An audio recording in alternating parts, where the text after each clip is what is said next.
సుమన్ అనే వ్యక్తి పుట్టిందే ఆ శ్రీనివాసుని క్యారెక్టర్ చేయడానికి అని చెప్పి ఇప్పటికే కొన్ని లక్షల మంది నమ్మేశారు. మీరు నమ్మేయడం కాదు, నిజం కూడా అది. ఆ పాత్ర ఆ పాత్ర గొప్ప అంటే ఆ పాత్ర గొప్పతనం అటువంటిది. అయితే ఆ పాత్ర సుమన్ గారి దగ్గరికి వచ్చే ముందు శోభన్ బాబు గారి దగ్గరికి వెళ్ళింది, ఆయన చేయలేను అన్నారు. తరువాత సుమన్ గారి దగ్గరికి వచ్చింది అని చెప్పి అంటారు. మీ దాకా వచ్చిందా ఈ న్యూస్? లేదు సార్, అది రూమరే. ఎందుకంటే అప్పుడు నాగార్జున గారికి ఏజ్ వైజ్గా ఈక్వల్గా ఉండాలి, ఓకే, ఇమేజ్ వైజ్గా ఈక్వల్గా ఉండాలి, ఓకే. అప్పుడే బ్యాలెన్స్ చేయగలుగుతాం అని చెప్పేసి డిసైడ్ చేశారు సార్. ఇది రూమరే. రూమ్ సోహన్ బాబు గారు అప్పటికే రిటైర్ అయిపోయారు సార్. సార్ ఆయన అప్పుడే అవును అవును అవును రిటైర్ అయిపోయారు. అప్పట్లో ఆయన అందగాడు మీకు తెలుసు, అవును. ఆయన చేశారు. ఆ టైంలో ఆయన వెంకటేశ్వర స్వామియో రాముడో కృష్ణుడో ఇవన్నీ ఆయన చేశారు. బట్ ఈ సినిమాలో అది ఓన్లీ రూమరే. ఎందుకంటే ఏజ్ బ్యాలెన్సింగ్ ఉంది, ఇమేజ్ బ్యాలెన్సింగ్ ఉంది సార్. అన్నమయ్య సినిమాలో అన్నమయ్య నాగార్జున, మరి వెంకటేశ్వర స్వామి ఎవరు? ఆ ఏజ్ గ్రూపే రావాలి, అవును, ఆ బ్యాలెన్సింగ్ రావాలి. సో ఎవరు అక్కడ వెతకడం జరిగింది. ఆఖరికి వెతికి వెతికి వెతికి ఆఖరికి నాకు వచ్చిందనమాట ఆ క్యారెక్టర్. తప్ప సోహన్ బాబు గారిని అడిగారు, ఆయన వద్దన్నాడు, అప్పుడు నా దగ్గరికి వచ్చింది. అది రాంగ్ న్యూస్, అంటే రూమర్సే. అండ్ కొన్ని నెలల క్రితం తిరుమల వెళ్ళి రాఘవేంద్రరావు గారిని కలిశాను నేను.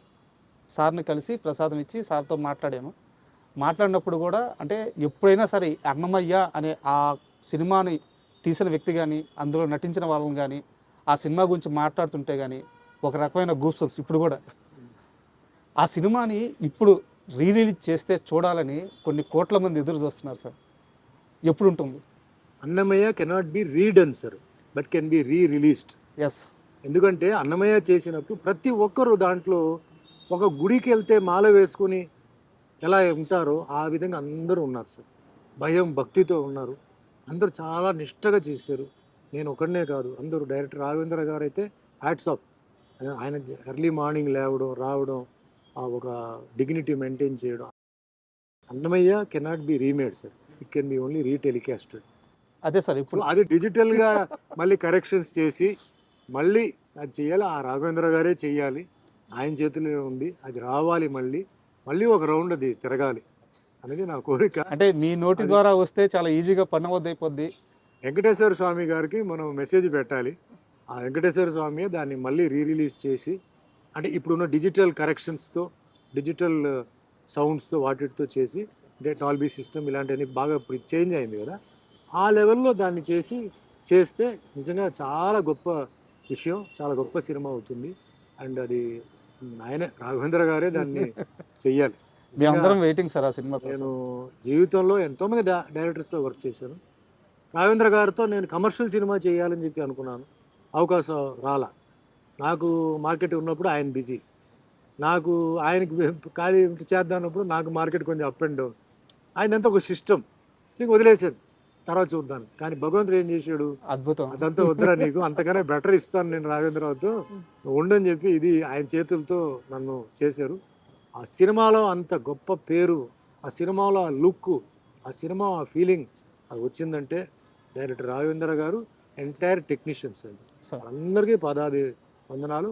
అలాగే అవకాశం ఇచ్చిన నాగార్జున గారికి, మోహన్ బాబు గారికి, అందరికీ నేను పాదాభివందనలు నేను చేస్తాను సార్. ఇందాక శోభన్ బాబు గారి ప్రస్తావన వచ్చింది కాబట్టి ఒక క్వశ్చన్ సార్. శోభన్ బాబు గారు ఇన్వెస్ట్మెంట్స్ విషయంలో ఇండస్ట్రీలో చాలామందికి ఒక మార్గనిర్దేశం చేశారు. ఆయన మాట విని లైఫ్లో బాగా సెటిల్ అయిన వాళ్ళు చాలామంది ఉన్నారు అని చెప్తారనమాట.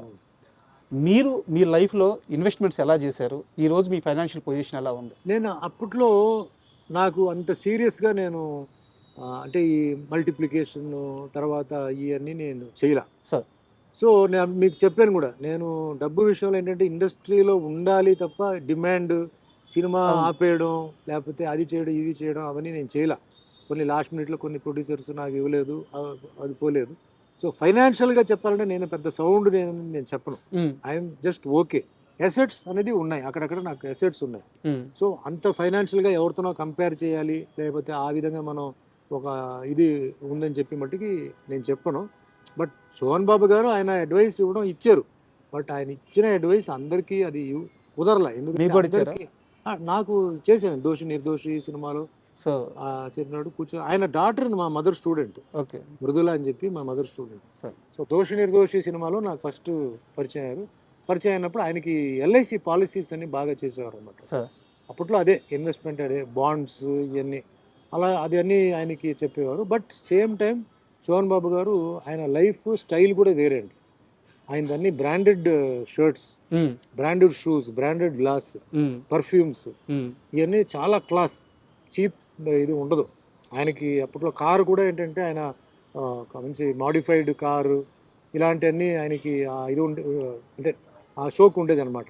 ఆయన కూడా చెప్పేవారు లైఫ్లో ఇంత సేవ్ చేయాలి, ఇంత మనం ఏంటంటే స్పెండ్ చేయాలి. ఆ స్పెండింగ్ ఎవరంటే వేరే వాళ్ళ మీద కాదు, మన మీదే చేయాలి. మనం మంచి ఆర్టిస్ట్ కాబట్టి మంచి బట్టలు, మంచి బయటికి వెళ్ళినప్పుడు మనం సినిమా షూటింగ్ బట్టలు వేరే, మన స్టైల్ ఇలా అలా ఉండాలి అని చెప్పేవారు. పర్ఫ్యూమ్స్ అన్నీ ఆయన దగ్గర బాగా నాకు చెప్పేవాడు. ఆయన పర్ఫ్యూమ్స్, ఏమేమి పర్ఫ్యూమ్స్, గ్లాసెస్, ఎస్పెషలీ ఆయన గ్లాసెస్ పిచ్చి బాగా ఉండేది. సో అట్లా ఆ లైఫ్ కూడా ఎంజాయ్ చేశాను, ఈ లైఫ్ కూడా ఎంజాయ్ చేశానండి. ఆ బ్యాలెన్స్ కూడా perfect life. Perfect life.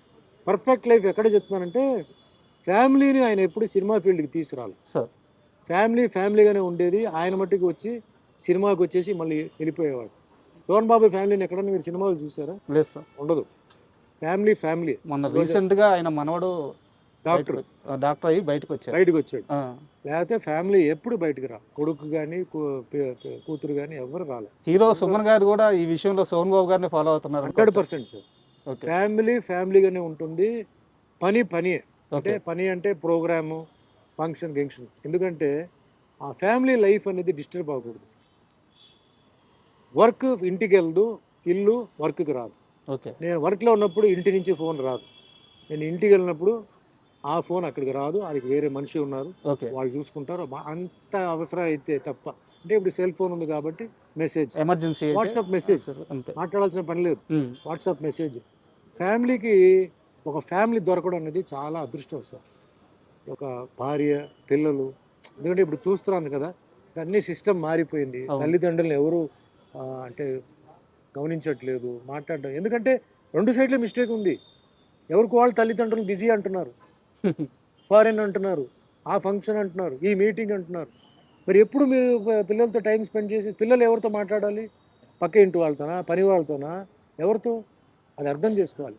50% fault parents. మీరు చెప్తారు పేరెంట్స్ పిల్లలు నన్ను పట్టించుకోవట్లేదండి, పిల్లలు నన్ను తిడుతున్నారండి, పిల్లలు కొట్టడానికి వచ్చారండి. ఎందుకు వస్తారు కొట్టడానికి? ఎందుకు తిడుతున్నారు? మీరు ఎన్ని రోజులు ఉన్నారు పిల్లలతో?